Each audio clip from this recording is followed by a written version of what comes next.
በደቡብ ንፍቀ ክበብ በህንድ ውቅያኖስ ሰማያዊ ውሃ በተከበበችው በዚች ግዙፍ ደሴት ላይ የሰው ልጅ ከሞት ጋር ያለው ግንኙነት እጅግ አስገራሚ ነው።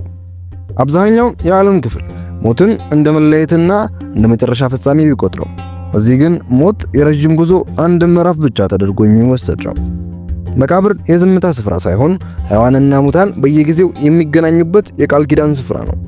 ይህን ምስጢራዊ ጉዞዎችን ለመረዳት መጀመሪያ ስለ መለያየት ያለንን ግንዛቤ ወደ ጎን አድርገን ወደ ማላጋሊ ህዝቦች ጥልቅ መንፈሳዊ ዓለም መግባት ይኖርብናል። እዚህ የሞቱ አባቶች ራዛና ተብለው የሚጠሩ ሲሆን እነሱም በሕያዋን ሕይወት ውስጥ እንደ አማላጅና ጠባቂ ሆነው ለዘላለም ይኖራሉ። የታሪካችን መጀመሪያም ይኸው ነው። የሞቱ ሰዎች ከመቃብር ወጥተው ከዘመዶቻቸው ጋር ለጭፈራ የሚነሱበት ያ አስገራሚና አስደንጋጭ የሚመስለው ትዕይንት ነው።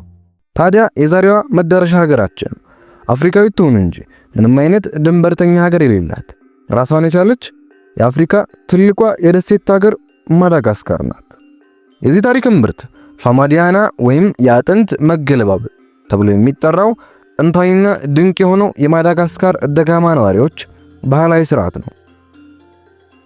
ይህ ስርዓት በየ7 ዓመቱ የሚከናወን ሲሆን ቤተሰቦች ለዓመታት ገንዘብና ሀብት በማከማቸት በታላቅ ጉጉትና ዝግጅት የሚጠብቁት ትልቅ በዓል ነው። ስርዓቱ የሚጀምረው በቤተሰቡ መሪዎች አማካኝነት የሟቾች መናፍስት ፈቃድ ተጠይቆና የምክክር ስነ ስርዓቶች ተካሂደው ሲጠናቀቁ ብቻ የሚጀምር ሂደት ነው። ይህም ድርጊቱ በዘፈቀደ የሚደረግ ሳይሆን የራሱ የሆነ ጥብቅ ሕግና መመሪያ ያለው መሆኑን ለሚመለከተው ሁሉ በግልጽ የሚያሳይ እውነታ ነው። ለውጭ ሰው ይህ ድርጊት አስፈሪ ሊመስል ይችላል። ነገር ግን ለእነዚህ ሰዎች ይህ ታላቅ ክብርና የማይጠፋ የፍቅር መገለጫ ነው። ሞት ትውስታን ሊያጠፋ እንደማይችል፣ የቤተሰብ ትስስር ከመቃብር በላይ እንደሚጸና የሚያረጋግጥ የተስፋና የደስታ ታላቅ መድረክ ነው። የበዓሉ ቀን ሲቃረብ በመንደር ውስጥ ያለው ድባብ ሙሉ በሙሉ ይቀየራል። ለቅሶና ሐዘን ቦታቸውን ለከበሮ ምትና ለባህላዊ ሙዚቃ መሳሪያዎች ይለቃሉ። በመቶዎች የሚቆጠሩ ዘመድ አዝማዶች ከሩቅ ስፍራ ተጉዘው ይመጣሉ። ምርጥ ከብቶች ይታረዳሉ። የተትረፈረፈ ምግብና መጠጥም በየቦታው ይዘጋጃሉ። አዳዲስ የሐር ጨርቆች በሴቶች ይዘጋጃሉ። ወንዶች ደግሞ መቃብሩን ለመክፈት አባቶቻቸውን ለመቀበል የሚያስፈልጋቸውን አካላዊና መንፈሳዊ ጥንካሬን ያሰባስባሉ። በዚህ ወቅት ማልቀስ እንደ ትልቅ ነውርና ስድብ ይቆጠራል። ምክንያቱም አባቶችና እናቶች ለጥቂት ጊዜም ቢሆን ወደ ቤታቸው ሊመለሱ ነው። ይህ ዝግጅት የቤተሰብን አንድነት የሚያጠናክር ከመሆኑም በላይ ወጣቱ ትውልድ ስለ ቀድሞ አባቶቻቸው ታሪክና ማንነት የሚማርበት ትልቅ አጋጣሚ ነው። ሰማዩ በደመና ተሸፍኖ ቢሆን እንኳን በመንደር ውስጥ ያለው ሙቀትና ደስታ ግን ሁሉንም በጋራ የሚያስተሳስር እጅግ አስገራሚ ኃይል ነው። ትልቁና አስደሳች ትዕይንት የሚጀምረው በሺዎች የሚቆጠሩ ሰዎች ወደ ቤተሰቡ መቃብር በከበሮና በጭፈራ ታጅበው በታላቅ ሰልፍ ጉዟቸውን ሲጀምሩ ነው። መቃብሩ እንደ ማንኛውም ጉድጓድ ሳይሆን እንደ አንድ ድንቅ ቤት ተቀርጾ የተሰራና ለትውልድ እንዲቆይ ተደርጎ በድንጋይና በሲሚንቶ በጽኑ የተገነባ መዋቅር ነው። ወንዶች በታላቅ ጥንቃቄ የመቃብሩን በር ሲከፍቱ በዙሪያው ያለው ሕዝብ ጩኸትና የሙዚቃ ድምፅ ይበልጥ እየጨመረና ሰማዩን እየሰነጠቀ ይሄዳል።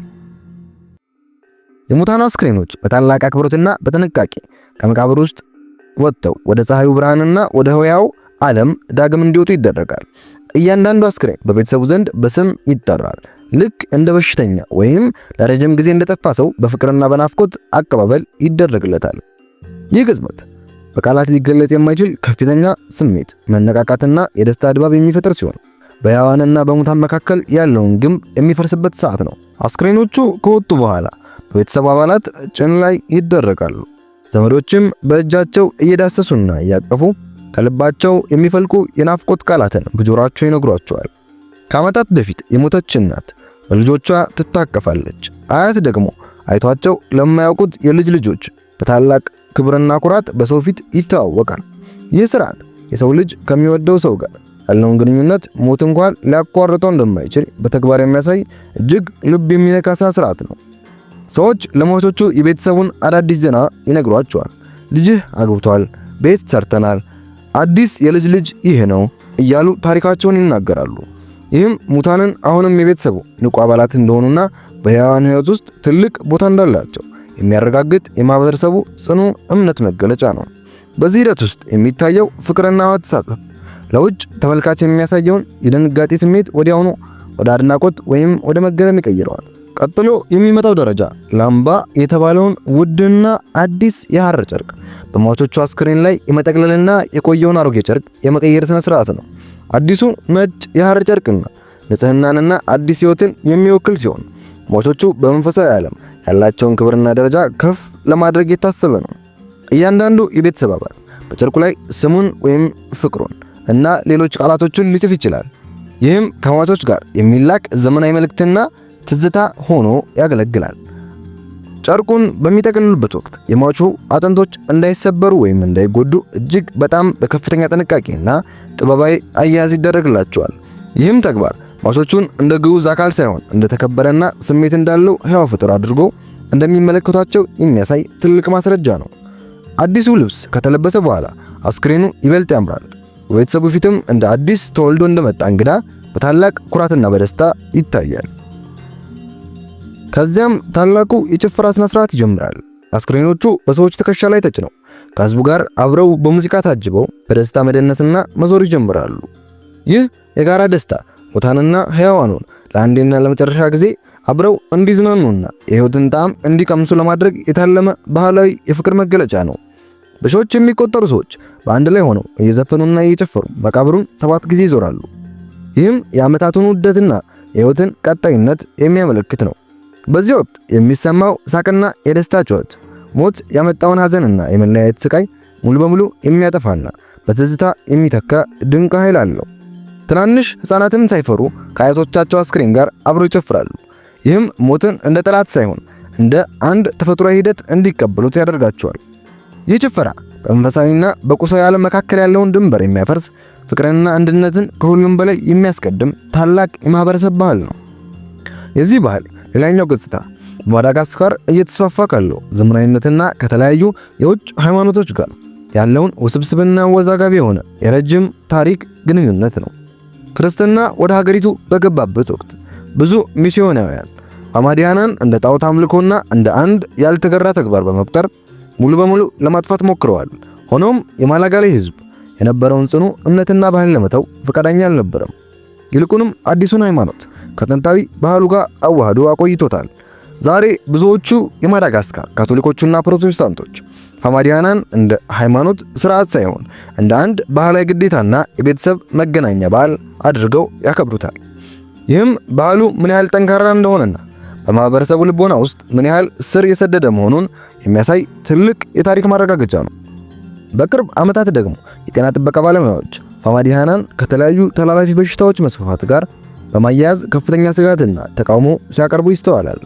በተለይም ከሬሳ ንክኪ ጋር ተያይዞ የሚመጡ በሽታዎች ስጋት ቢፈጥሩ፣ ህዝቡ ግን ይህንን ባህል ማቆም ማለት ከአባቶች መረገምን ማምጣት እንደሆነ ያምናል።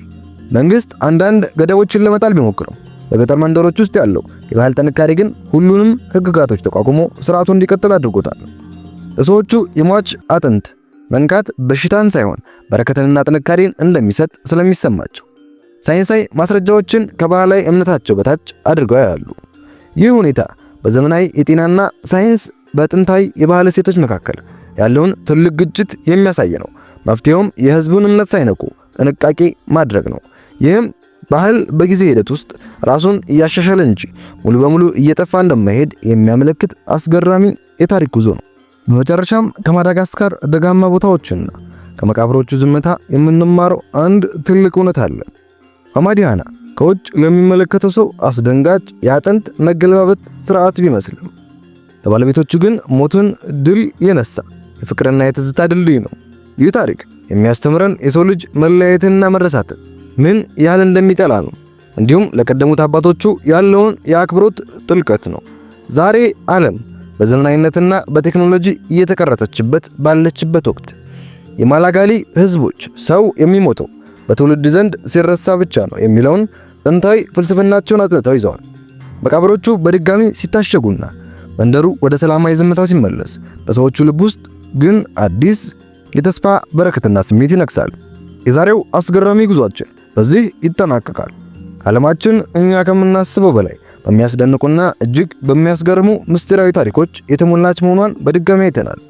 ይህ ቪዲዮ ከወደዳችሁት ላይክ በማድረግ ድጋፋችሁን አሳዩን እና መሰል ያልተሰሙ የዓለም እውነታዎችን በየጊዜው እንዲደርሷችሁ ሰብስክራይብ በማድረግ የቤተሰባችን አባል እንድትሆኑ በአክብሮት እንጋብዛለን።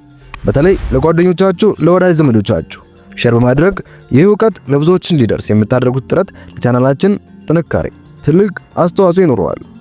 እያንዳንዱ ታሪክ የራሱ የሆነ ጥልቅ ትምህርትና አዲስ እይታ እንዳለው ሁሉ እኛም በቀጣይ ሳምንት በሌላ እጅግ አስደናቂ ርዕስ ዳግም ተመልሰን እንገናኛለን።